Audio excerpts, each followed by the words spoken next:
एक ऐसा नया वातावरण जिसे प्रकृति ने नहीं बल्कि पूरी तरह से हमारी अपनी लापरवाही ने तैयार किया है।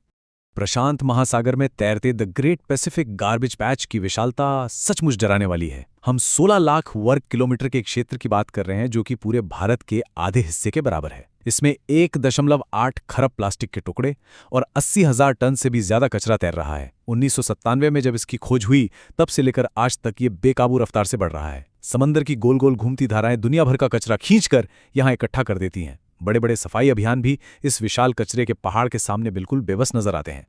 और इसका सबसे दुखद पहलू ये है कि अब प्रकृति को मजबूरन इसी कृत्रिम कचरे को अपना घर बनाना पड़ रहा है। समुद्री जीवाणु और पक्षी अब इसी जहरीले प्लास्टिक के बीच अपना घोंसला बना रहे हैं।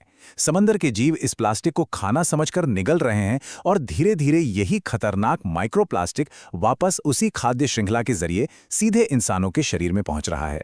ये साफ तौर पर दिखाता है कि इंसानों का फेंका गया कचरा कैसे एक घातक कृत्रिम वातावरण में बदल चुका है। भाग 6, सूरत से एक नई शुरुआत। खैर, भूविज्ञान और पारिस्थितिकी की ये कहानी सिर्फ विनाश और संकट पर ही खत्म नहीं होती। प्रकृति के पास राख से भी जीवन पैदा करने की अद्भुत क्षमता है, जो हमें इस आखिरी द्वीप की कहानी में देखने को मिलती है। ये इस बात का सबसे शानदार उदाहरण है कि बिल्कुल शून्य से भी जीवन कैसे पनप सकता है। 1963 में आइसलैंड के दक्षिण में समंदर के नीचे एक भारी ज्वालामुखी विस्फोट हुआ और लावा से बनी एक नई बंजर चट्टान पानी के ऊपर उभर आई।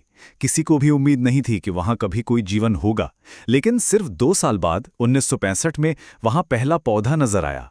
1970 तक पौधों की 10 प्रजातियां पनप गईं और आज महज 6 दशकों के भीतर वहां 89 तरह के पौधे, 335 प्रजातियों के कीड़े, सील और तमाम पक्षी मौजूद हैं।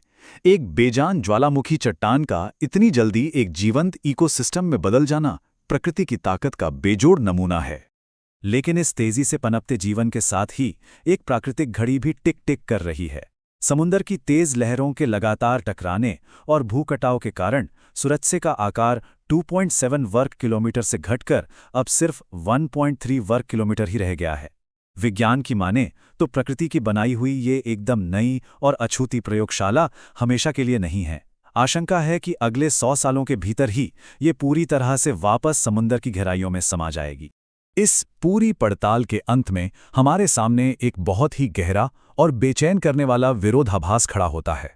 एक तरफ तो प्रकृति का बनाया सुरत्से द्वीप है, जो अपनी खूबसूरती बिखेरने के बाद जल्दी ही वापस महासागर में विलीन हो जाएगा, और दूसरी तरफ है हम इंसानों द्वारा बनाया गया प्लास्टिक का वो भयानक द्वीप जो अमर है और लगातार फैल रहा है।